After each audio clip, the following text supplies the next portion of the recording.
Hey guys, what's up? This is Bharat. You're watching iGyaan. Today we are going to be unboxing the V11 Pro. We've got a few devices here to give away. Stay tuned. Somewhere in the middle of the video, we'll announce the giveaway, how to take part in it.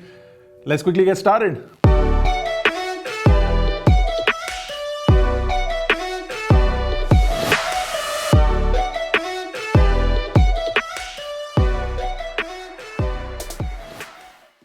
So this is the box of the V11 Pro. You can see that it does have the in-display fingerprint scanner. They've shown it on the box, they've written it on the box.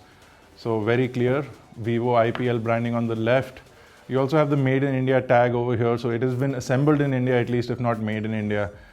You can see a few bit of information here. You can see that it's a full view display 3.0. We've got a dual pixel camera. We've got 6 GB of RAM.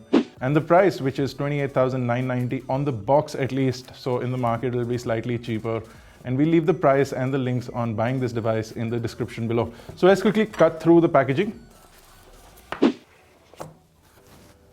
So I can see another box inside the box.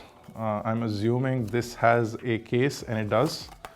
So this is the case along with the SIM ejector tool. So we've got a whole lot of documentation in here. You also have the SAR information. You can see that over here, the India SAR and the CE SAR information is right here on the device.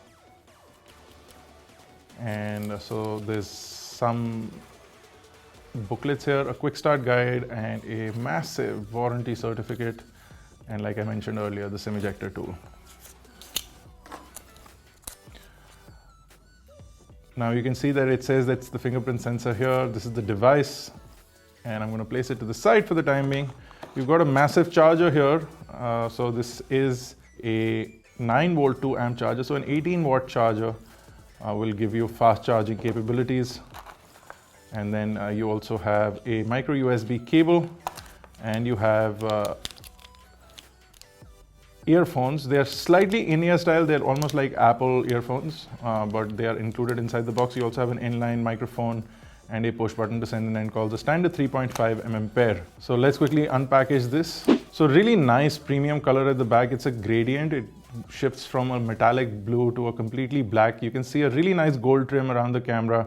We've got the Vivo branding also in gold. A really nice sleek looking device, extremely premium looking.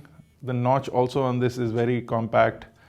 I'm going to quickly power it on and then take a look at the rest of the device. So if you look at the front of the device, you do have a really compact notch only to house the camera, which in itself is a 25 megapixel camera with an f2 aperture.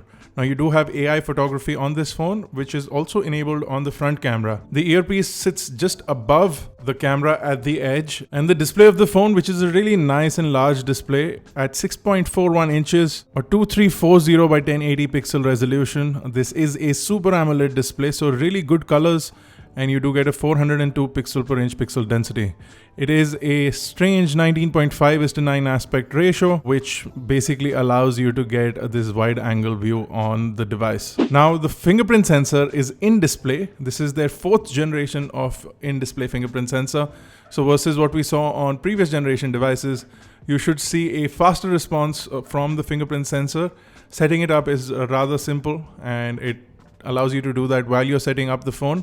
So that is great. The front-facing camera also has face unlock using infrared light. So even if in low light environments you're trying to unlock the device, you'll be able to easily do that with the face access or the face unlock. So about that giveaway that I spoke about in the beginning of the video, we are giving away 3 Vivo V11 Pro devices to 3 of you lucky winners. So don't forget to go ahead and take part in this giveaway. All you need to do is make sure that you're subscribed to iGyaan and click the link in the description below to follow through and go to the giveaway. That's about it. Let's carry on with the video. The device at the bottom has a micro USB charging port. We wish it was USB-C, and I think companies should now let go of micro USB in entirety. You also do see symmetrical screws on either side of the micro USB port. You can also see the microphone and the 3.5mm headphone jack and the main speakerphone. Over at the right of the device, you do have the power button and the volume buttons. On the top, you do have a secondary noise cancellation microphone. On the left is where your SIM tray is. On the back is where all the action is with the 12 megapixel f1.8 sensor equipped camera. It's a 1/2.8 inch sensor, and the other, a depth sensor, is a 5 megapixel f2.4 depth sensor. You do get a single LED flash. And you can see the back panel is really nice, almost like a twilight color that we've seen in the past. You do have the Vivo branding and designed by Vivo on the back. Extremely comfortable to hold the phone in the hand. Even despite the large display, it's still a pretty compact form factor. It is still larger than most phones, but still an overall compact design. Now, once you turn on the device, you'll see that it's running Android 8.1 along with what Vivo likes to call Fun Touch OS, which is preloaded onto this device. It allows for a few customizations, and there's a whole lot of applications that are preloaded, which most of them you can uninstall, but some of them you can only disable. The overall user interface seems to be fast and responsive, and you have the ability to enable gestures if that is something that you want, which will make you enjoy this large screen at its full potential. Now, with the gestures, you can pull in the control center, so to speak, from the bottom left, which will allow you to toggle in your Wi-Fi, Bluetooth, and even eye protection modes. Over at the right is what will allow you to sort of go back on the device. And if you pull from the center and hold up, you'll be able to pull out your multitasking. All of this seems to be extremely responsive. Your notification shade sits on the top of the device. Of course, you can jump into settings and do a whole lot of customizations on the phone. Now, the fingerprint sensor, which is the highlight of this device according to me, for a price of $25,999 is what this phone is available at. You do get the ability to have an in-display fingerprint sensor. Now, this is a 4th generation one. It works really well.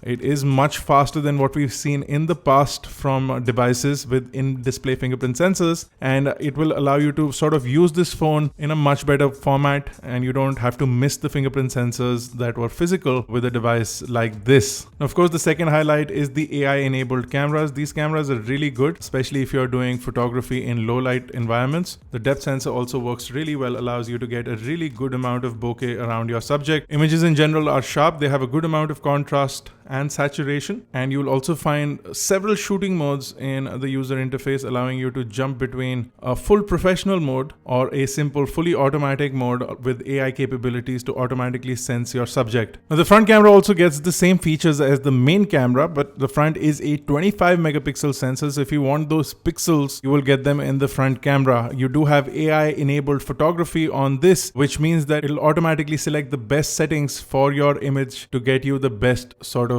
selfie experience. You do have something called backlight HDR, which does help in low light environments or in poor lighting, which will help you sort of light that image better.